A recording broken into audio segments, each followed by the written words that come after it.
a Zero have made motorcycles now for 16 years. They were started by a NASA engineer, and they've had a whole development. This is a 2016 SR, which is their naked street bike. They also have dual sports and little supermotos and other things, so a bit of a range. I guess headlines, it's a 13 kilowatt battery, about 11.5 kilowatts usable. Very simple, designed as a commuter bike. It's just an air-cooled motor, direct sprocket, belt drive straight to the rear sprocket. 50 kilowatts peak power, so about 70 odd horsepower. 144 Newton meters of torque, so about 100 and change of foot-pounds. Obviously no clutch, no gears, just twist and go. It'll get you to 100k an hour in about 3.3 seconds, and on to 160k an hour fairly shortly after that. Range-wise, if you ride sensibly at highway speeds, 100k an hour, you can get about 120k, maybe 130 on a good day, and half that if you're smashing it around a track, which you won't smash around a track very long because the motor will overheat and restrict its power.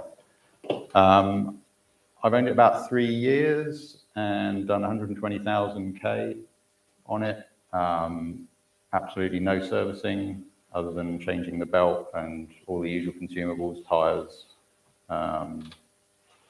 discs, that kind of stuff.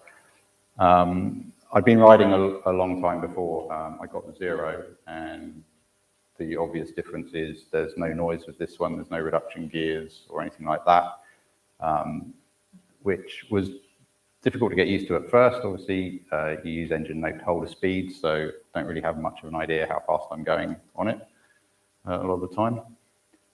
And what else can I tell you about it? Yeah, I don't know. I commuted on it daily from Paraparam, generally. The charging, yes, yeah, charging convenience. So this one doesn't have any DC fast charging like you find on the cars or the more expensive bikes. It's AC. That's one of the modifications I made when you buy them off the shelf. There's a 2 kilowatt charger, I think, single phase, and this is an aftermarket kit with 3.3 kilowatt chargers, so you can plug into the Type 2 public chargers that do AC charging, and it will charge at about 10 kilowatts and fill itself in about an hour, or just over an hour if you're completely empty. It's been, very cheap to run, as has the Leaf. I don't think I've done anything to the Leaf either, and that's put just over 100,000 K on that in 4 years. I did the numbers for that when petrol was, $3.25 before they introduced the tax break on it. I ran the numbers for that, and all up, including all of the consumables, insurance, excluding the cost of replacement parts for when I've fallen off it. So just basically running costs, it's about $5 for 100 kilometers. So it's hard to argue with the economics of using them as a daily driver or rider.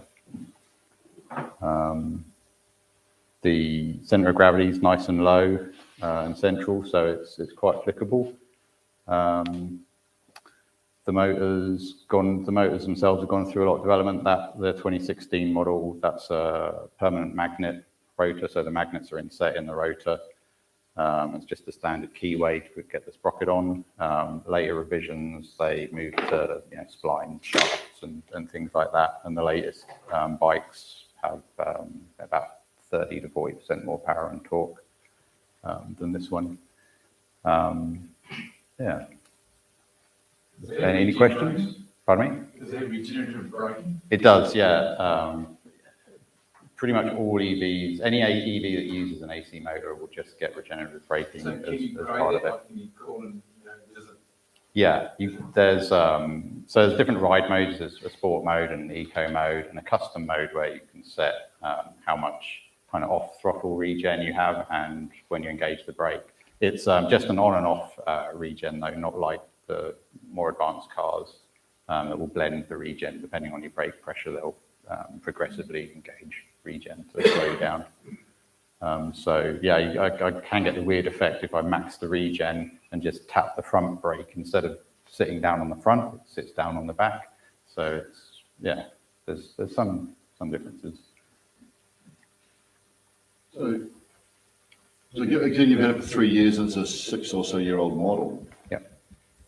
If you were replacing it now, what would you be looking at and why? I am actually replacing it, and I've got 2 pre-orders on. Actually, I've become quite addicted to electric motorcycles, it seems. I pre-ordered a Verge, which is you might have seen it. It looks like a Tron bike. It's a hubless rear wheel, and the motor is basically the wheel rim, and the stator is kind of held in place by the swing arm. It's very unique looking. But they've only just entered production. They're a very small company out of Scandinavia. And I've ordered an Energica, which is an Italian brand. They did 4 years of the single make Moto E race series, which was the electric version of MotoGP. It followed the MotoGP guys around, and I think they raced on the same weekends and what have you. And that one has DC fast charging, which is nice, and a lot more power and torque, 215 Newton meters and 169 kilowatts, I think, and a 21 kilowatt hour battery. So that basically I've done short, medium length road trips on that, but I want more range and a faster charge time. That one's nice and versatile with the AC charging. I actually use campsites quite a lot. I have caravan socket cables, so I can plug into 3 caravan sockets and draw the max current from those as well. So it's usable, but it does take a while to charge. But the Energica, I say, is DC, so it'll be a bit quicker. Do you get cheaper registration than a petrol bike? It's about the same. I think they treat this in the under 600 bracket, so it's about $400 a year. Tax breaks apply to motorbikes? No, they do not have a very good safety rating, unfortunately. So they won't apply them to motorbikes if you need to. So in broad terms, if you were going to sell that, do you feel for like how well it's kept its value, or hard to say. Yeah. There's a 2022 Zero FXE on TradeMe that just sold for $17,500, and that's their little supermoto bike, a bit less range, but similar kind of power. Yeah, I don't know. It'll be interesting to find out when I come to sell it. I think I'd probably ask maybe 12 or 13, something like that for it. But it does pay for it. The fuel and maintenance savings are quite a lot. When I worked out the 100-kilometer running cost of that, I'd worked out that over that 120,000 K, compare that to like a 5.5 litres to 100 K bike, that would have cost about $20,000 of petrol to do 120,000 K, and that bike cost about 20,000 for me, so it's literally paid for itself in riding terms. And according to the app, it's had 2,000 cycles through its battery, and I haven't actually noticed any range loss yet. So fingers crossed that'll continue. Yeah. where's it made? California. Yeah, American brand. And what attracted you to that as opposed to some other brand? It was a complete impulse purchase, actually. I went to they hold it at the TSB Arena, the Green Eco Show, and there was a bunch of people there with electric vehicles just kind of giving out information. The guy had it there, or had a Zero there, which he was selling, and he offered me a test ride, so I went for a test ride, and within about 2 minutes I was hooked on the torque, and yeah, just the ride was lovely. So. I actually turned his bike down because he only had the standard charger, and I knew I wasn't going to be wanting to sort of wait around for 8 hours for it to recharge to do another ride. So he knew a guy with this faster charge setup, so he was selling it. Do you feel Or have you experienced being more vulnerable on the road because of the silence of the vehicle? No. And it's no worse than motorbike. No, it's hard to tell if I've ever had a close call because I haven't been heard, like lane splitting and stuff like that. I guess I'm just a cautious rider anyway, but I do lane split.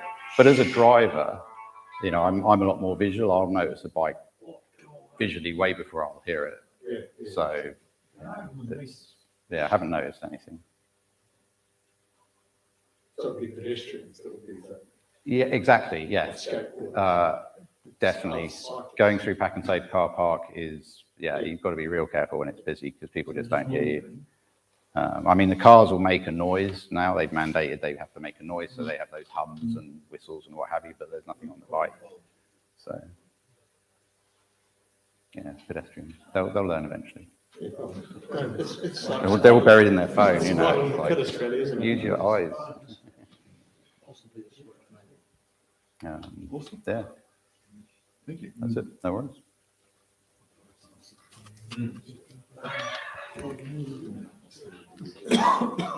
Thanks so much for that, Simon. I mean, I'm not really a big motorcycle person, but I think that's actually really, really cool.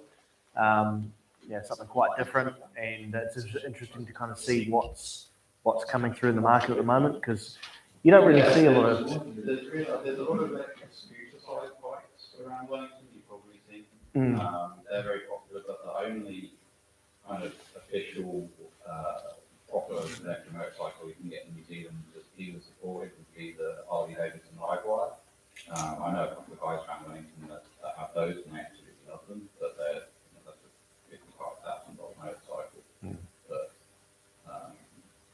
and there's money in Wellington, you have to go to Auckland. But there are people that are just importing them, and some energy to New Zealand already, and start cars and CIs, so it's not too hard to import. Yeah, no, that's awesome. Hey, no, thanks so much for that. Sorry to kind of put you on the spot there, but bring something like that along that's pretty different. It'd be quite cool to share it. So